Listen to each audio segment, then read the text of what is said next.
They are the most vulnerable victims. I felt hurt because no one believed me. Of an unspeakable crime. Where would you rank protecting children as a priority for law enforcement? Should be number one. Tonight, we expose a failure to protect the children of Maricopa County. This was a decision made by the sheriff. And follow the money and manpower that was supposed to solve child sex crimes as it was diverted to the sheriff's pet projects. How could you let this happen? CBS 5 investigates Sheriff Arpaio's SVU. Maricopa County Sheriff Joe Arpaio calls himself the toughest sheriff in America. But for years, his commanders looked the other way as hundreds of child sex crimes fell through the cracks, leaving rapists on the streets and victims waiting for justice.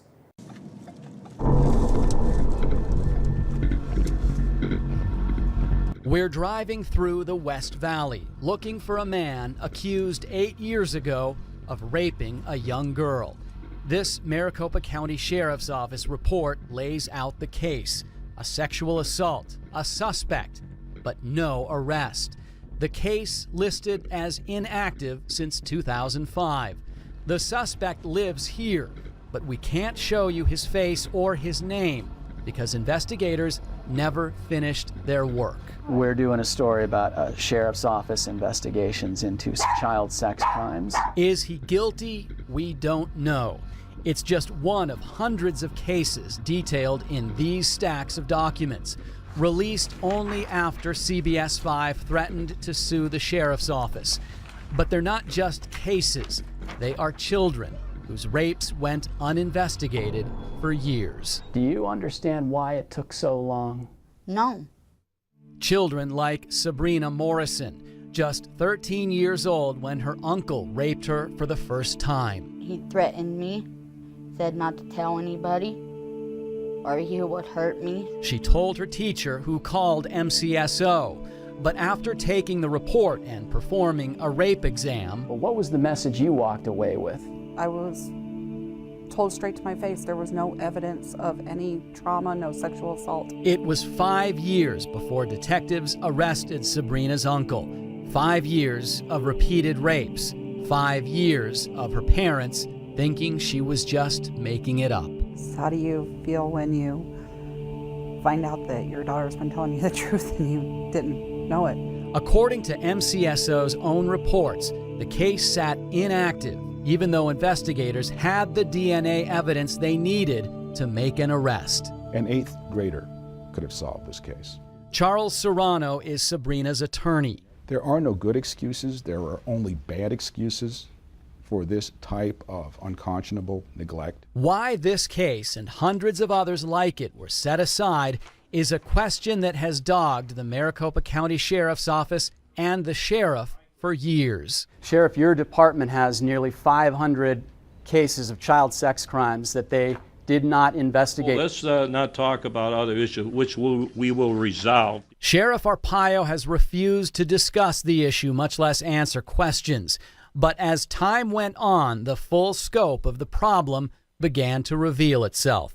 More than 500 cases spanning the years 2004 through 2008, most of them in tiny El Mirage. But both the West and East Valley also had victims whose cases went uninvestigated. While this was happening, the sheriff made headlines and gained popular support, creating a human smuggling unit and conducting immigration raids and roundups. We're going to continue to enforce the illegal immigration laws. A review of Arpaio's news releases in 2008 shows 48 of them focused on illegal immigrants, just 3 focused on child rapes. Meantime, MCSO received reports of 360 child sex crimes that year. They weren't investigating these reports because they were dedicating resources somewhere else. Paul Charlton is a former United States attorney and 16-year federal prosecutor who worked child sex crimes cases.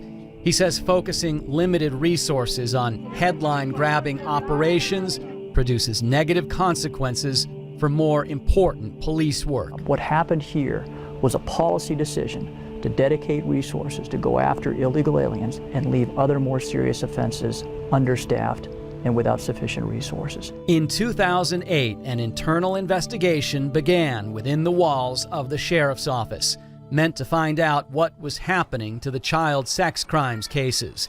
Answers, maybe, but getting access to it would take years. They dragged this thing out until the election was over.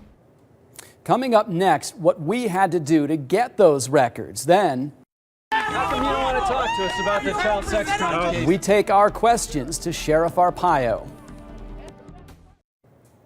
A team of internal affairs investigators within the Maricopa County Sheriff's Office was working to figure out why so many child sex reports were ignored.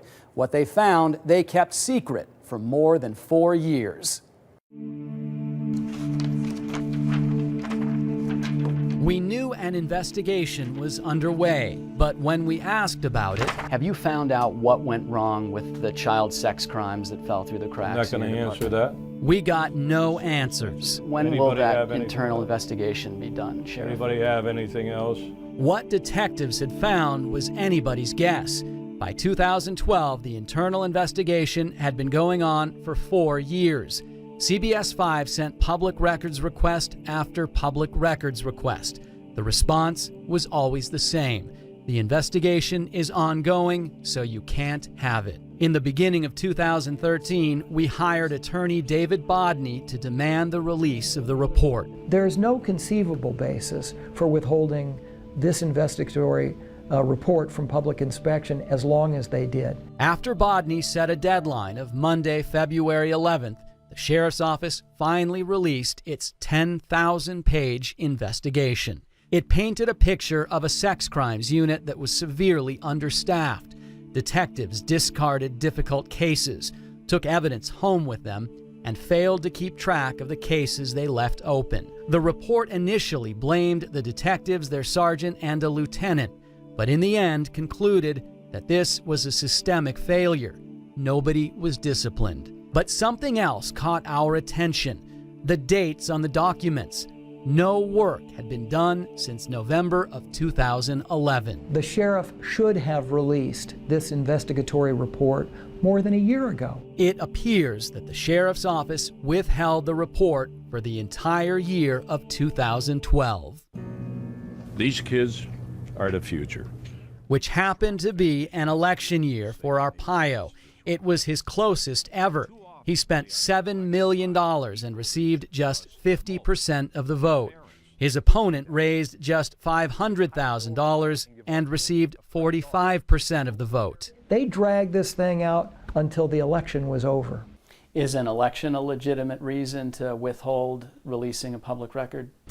An election is not a legitimate reason for withholding the disclosure of a public record. The internal investigation answered lots of questions about what went wrong, but it also created a few new ones. One of them is what happened to $600,000 in equipment and additional personnel that were supposed to solve the problems within the Special Victims Unit. They said that I wasn't molested. They told you that they didn't believe you? They said nothing came back. Sabrina Morrison is just one of the hundreds of rape victims whose cases were set aside by an overworked and understaffed Maricopa County Special Victims Unit.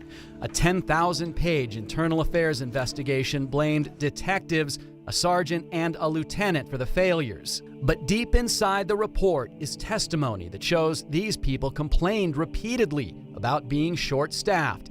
And in 2006, the County Board of Supervisors approved $600,000 to add a sergeant, 5 detectives, and equipment specifically to handle sex crimes cases against children. But those bodies and resources never made it there. MCSO records show that same year the sheriff created a human smuggling unit that targeted illegal immigrants driving on the county's streets and highways. County supervisors never approved money for that unit. The internal investigation failed to point out who made the decision to divert the resources away from the child sex crimes unit. That decision is not made by the lieutenant, nor the sergeant, nor the people who work below the sergeant. That decision is made by the sheriff. Former U.S. Attorney Paul Charlton says local law enforcement leaders suspected for years that the sheriff's office was diverting funds away from felony investigations like sex crimes. And now those victims of child sex abuse cases are paying the penalty for that diversion of resources. MCSO refused repeated requests for an on-camera interview. Chief Sheridan, Lisa, hi. I'm Morgan Lowe from Channel 5. So we caught up to the sheriff's second in command on the sidewalk in downtown Phoenix. Somebody in your department made the decision to divert 6 detectives away from that unit, and there's no mention of who that was in this report. Everything's in that 10,000-page report. You need to look at it. That report does a great job of laying out what happened, but it points to the people who were stuck being short-staffed. There's nobody in there who was a decision maker who was held accountable. You need to read that report. It's very thorough. And it says where those detectives went, because I didn't see that anywhere. Who made the call to divert those detectives? Scott Freeman, did you make that call? After more than 5 minutes of asking the same questions, the sheriff's public information officer had this to say. We're talking David Hendershot, okay, who ran the unit, ran the office then. Ask him those questions. David Hendershot was the sheriff's chief deputy for years, a polarizing figure who resigned 2 years ago. And it was during his tenure that the SVU had its problems. But there is someone else who was above Hendershot in the sheriff's office chain of command. The failure to sufficiently investigate child sex abuse cases rests on the shoulders of the sheriff. You think he needs to say something about this? I think it's right that the sheriff talk about what happened here. I think it's right that the sheriff defend his position. The normally media-friendly sheriff avoided our questions for nearly 2 weeks until we caught up to him on Thursday night. How come you don't want to talk to us about the child sex crimes cases? Read the report. That's it. Don't you think you have something, you should be saying something about this? Read the report. I've read the report, and it blames David Hendershot, but you were Hendershot's boss. How could you let this happen? Let's go.